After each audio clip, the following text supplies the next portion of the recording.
नमस्कार, मेरा नाम है दारान। आप देख रहे हैं इंडिया इंटरनेशनल न्यूज और यह है मेरा खास कार्यक्रम जहां मैं आपको दिन की 3 सबसे बड़ी खबरें बताता हूं। लेकिन आज आपको हमारे यशस्वी प्रधानमंत्री नरेंद्र मोदी का भूत और भविष्य बताने वाला हूं। आपको लग रहा होगा कि मुझे ये कैसे पता, क्योंकि इतिहास की किताब में सब दर्ज है। दुनिया इंटरनेट पर चलती है और इंटरनेट कभी झूठ नहीं बोलता है। नरेंद्र मोदी के बारे में जो खबरें चल रही थी भूतकाल में, वो आज नहीं चल रही हैं।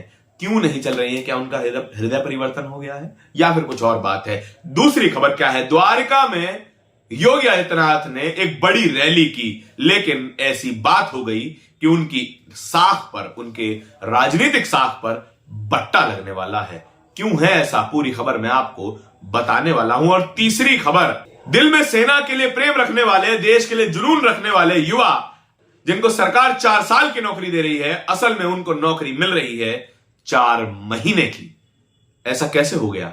सुनिएगा जरूर। सबसे पहली खबर, नरेंद्र मोदी के बारे में जो मीडिया बड़े बड़े पोस्टर जारी करती थी अपने कवर पेज पर, मैगजीन के कवर पेज पर, उनके बारे में अनाप शनाप लिखा जाता था कि मोदी जो है वो डिवाइडर इन चीफ है, मोदी हेट की वेव पर सवार हैं, नफरत फैलाकर अपनी राजनीति कर रहे हैं। आखिर ये क्यों था? ये समय था रथ यात्रा का। वो समय था जब नरेंद्र मोदी गुजरात के सीएम हुआ करते थे। 13 साल वो सीएम रहे और मीडिया ने जमकर उनकी बुराई करी। उस समय मीडिया पत्रकारिता पे जोर कर दे रहा था और उस समय मीडिया किसी और पार्टी की गोद में बैठा हुआ था। असल में मीडिया का चरित्र यही है, जब भी कोई पार्टी सरकार में होती है वो उन्हीं की गोद में जाके बैठे रहते हैं।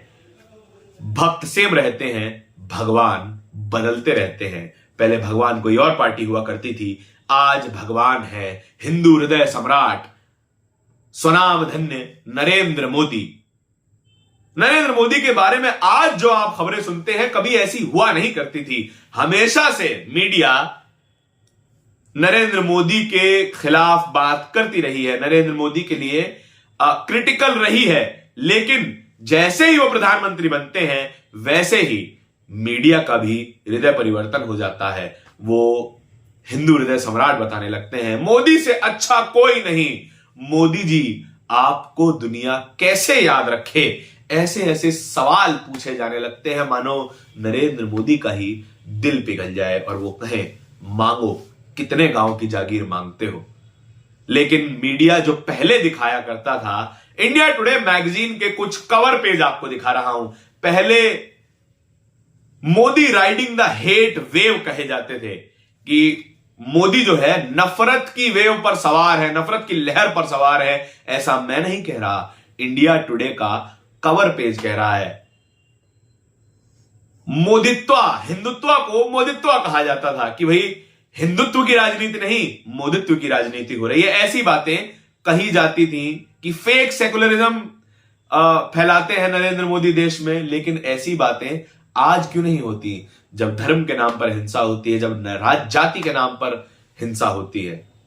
आज मीडिया का यह हृदय परिवर्तन इसीलिए हुआ है क्योंकि देश की सरकार में सत्ता परिवर्तन हो गया है और उनकी वैचारिक सहमति हमेशा उनके साथ होती है जो सत्ता में बैठे होते हैं। योगी आदित्यनाथ की सुनिए, द्वारका में, गुजरात के द्वारका में उन्होंने बड़ी रैली की और रैली में वो किसकी तरफ हमलावर थे? कांग्रेस की तरफ नहीं, आम आदमी पार्टी की तरफ। वो जानते हैं कि असल टक्कर उन्हें आम आदमी पार्टी दे रही है, इसीलिए वो सीधे तौर पर अरविंद केजरीवाल और आम आदमी पार्टी पर हमलावर थे। लेकिन दूसरी बड़ी बात क्या हुई? दूसरी बड़ी बात यह हुई कि एक सीएम, एक राज्य का सीएम, उत्तर प्रदेश के सीएम गुजरात आते हैं, एक बड़ी रैली करते हैं और गुजराती उन्हें सुनने नहीं जाते, कुर्सियां खाली रह जाती हैं। तमाम बीजेपी की रैलियों में ऐसा ही होता है। पहले नरेंद्र मोदी गुजरात आते हैं तो उनकी रैली में कुर्सी खाली रह जाती है। अब योगी आदित्यनाथ आए हैं तो उनकी रैली में कुर्सी खाली है। और सवाल यह बनता है कि अगर कुर्सियां खाली हैं, भीड़ तक नहीं आ रही है, तो यह चुनाव जीत कैसे जाते हैं? आखिर माजरा है क्या? अगर आप भीड़ मान लीजिए ले भी आए अपनी रैलियों में, चाहे वो किसी भी पार्टी की हो, लेकिन भीड़ आती जरूर है, लेकिन क्या वो भीड़ पोलिंग स्टेशन तक जाती है? मेरे हिसाब से नहीं, क्योंकि आप नारे लगवा सकते हैं, जय जयकार करवा सकते हैं। गुजरात में सीधी सीधी बाइनरी दिखाई दे रही है कि जितना भी व्यापारी वर्ग है, क्योंकि बीजेपी प्राइवेटाइजेशन के समर्थन में है, निजीकरण के समर्थन में है, तो जितना भी व्यापारी वर्ग है वो भाजपा के साथ दिखाई देता है। लेकिन जितना भी middle class, lower middle class वर्ग है, जो रोज कुआं खोद कर पानी पीता है, वो अलग ऑप्शन तलाश रहा है। वो वर्ग कांग्रेस या आम आदमी पार्टी की तरफ जा सकता है और अंडर करंट गुजरात में बन सकता है। 27 साल की रिवायत टूट सकती है। आपके क्या विचार है, मैं जानना चाहता हूं। लेकिन तीसरी खबर सुनते जाइए। सरकार अग्निवीर प्रोग्राम के जरिए 4 साल की सेना में नौकरी बांट रही है, लेकिन असल में उन्हें मिल रही है 4 महीने की नौकरी। एक युवा जिसने शायद किसी दलाल के जरिए सेना में नौकरी पाई, 4 महीने नौकरी की, 4 महीने सैलरी भी मिली, लेकिन अंत में पता चला कि वो तो सैनिक असल में है ही नहीं, सेना में वो कर्मचारी है ही नहीं। कहानी एक सामने आई है, लेकिन न जाने सैकड़ों हजारों ऐसे युवा होंगे जो सरकार के नाम पर दलालों को पैसा दे देते हैं, लाखों रुपया दे देते हैं और उनको नौकरी मिलती है महज फर्जी। पूरे देश में ऐसे स्कैम चल रहे हैं, सरकार की नाक के नीचे चल रहे हैं।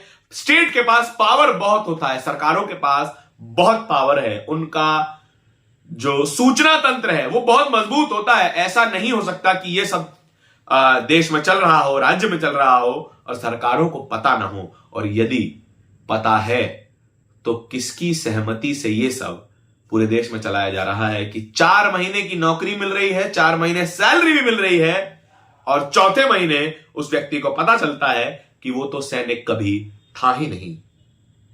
सरकार ने 4 साल की नौकरी का वादा तो किया, 4 साल बाद उनमें से 75% लोग सेना से बाहर हो जाएंगे, 25% को ही परमानेंट नौकरी मिलेगी। यह है देश में रोजगार का हाल और यह है युवाओं का हाल जो सेना में जाने का सपना देखते हैं, देश के लिए जुनून रखते हैं, देश के लिए जान देना चाहते हैं और उन्हें पहले तो इन सब स्कैम से गुजरना पड़ता है और स्कैम से पार निकल भी जाएं तो सरकार ही महज 4 साल की नौकरी देती है।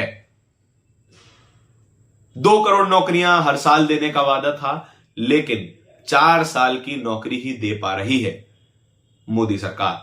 आपके क्या विचार हैं इन तीनों ही खबरों के बारे में कि पहले मीडिया मोदी को कैसे देखता था और आज कैसे देखता है और दिखाता है?